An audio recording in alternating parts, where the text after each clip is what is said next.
500 gram chicken lollipop ഒരു ബൗളിലേക്ക് ഇടുക.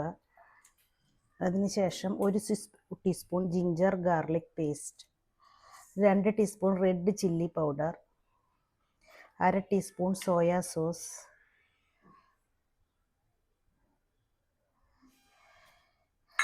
1 എഗ്ഗിൻ്റെ വൈറ്റ്,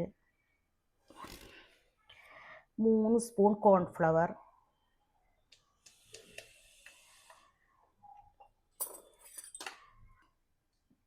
2 ടീസ്പൂൺ റെഡ് ചില്ലി,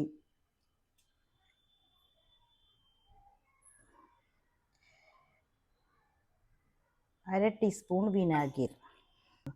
ഈ സോസിലെല്ലാത്തിനും ഉപ്പുള്ള കാരണം ഞാൻ കുറച്ച് ഉപ്പ് ഇട്ട് കൊടുക്കണുള്ളൂ കേട്ടോ. ഇതെല്ലാനും കൂടി നന്നായി കൈകൊണ്ട് മിക്സ് ചെയ്യണം. 1 അവർ വെച്ച ചിക്കൻ ലോലിപോപ്പ് നമുക്ക് ഇനി വറുത്ത് കോരിയെടുക്കാം.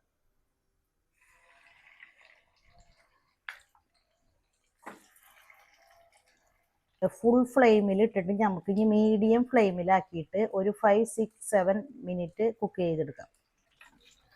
ഇതേ നമ്മുടെ ചിക്കൻ ലോലിപോപ്പ് ഇപ്പോൾ വറുത്ത് കോരി ഞാൻ ഒരു അരിപ്പയിലേക്ക് ഇട്ടു.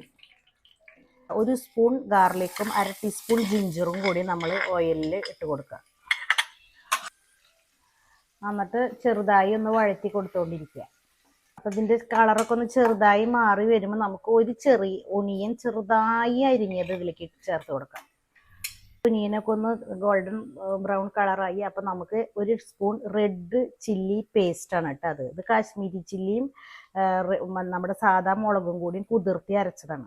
അത് കഴിഞ്ഞിട്ട് നമുക്ക് 2 ടീസ്പൂൺ ഷേസ്വാൻ സോസ് ഒഴിച്ച് കൊടുക്കാം. ടൊമാറ്റോ കേച്ചപ്പ് കേട്ടോ, അതും കൂടിയും ഇതിൽ ചേർത്ത് കൊടുക്കണം. സ്പൂൺ ഡാർക്ക് സോയാ സോസാണ്, അതും കൂടി ചേർത്ത്.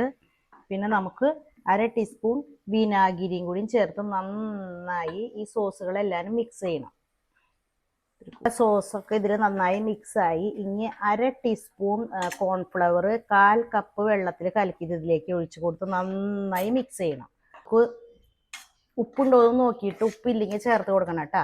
ഇതിലേക്ക് ചേർത്ത് കൊടുക്കുന്നത് കുറച്ച് സ്പ്രിംഗ് ഓണിയൻ.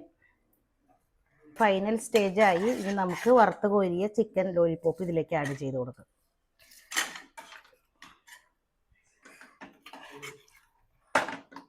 സ്പ്രിംഗ് ഓണിയനും കൂടി നമുക്ക് ഇതിലേക്ക് വിതറി നന്നായി മിക്സ് ചെയ്ത് ചൂടോടുകൂടി നമുക്ക് ഉപയോഗിക്കാം. ഇതൊക്കെ അപ്പോൾ നമ്മുടെ ചിക്കൻ ലോലിപോപ്പ് റെഡി ആയിട്ടാ.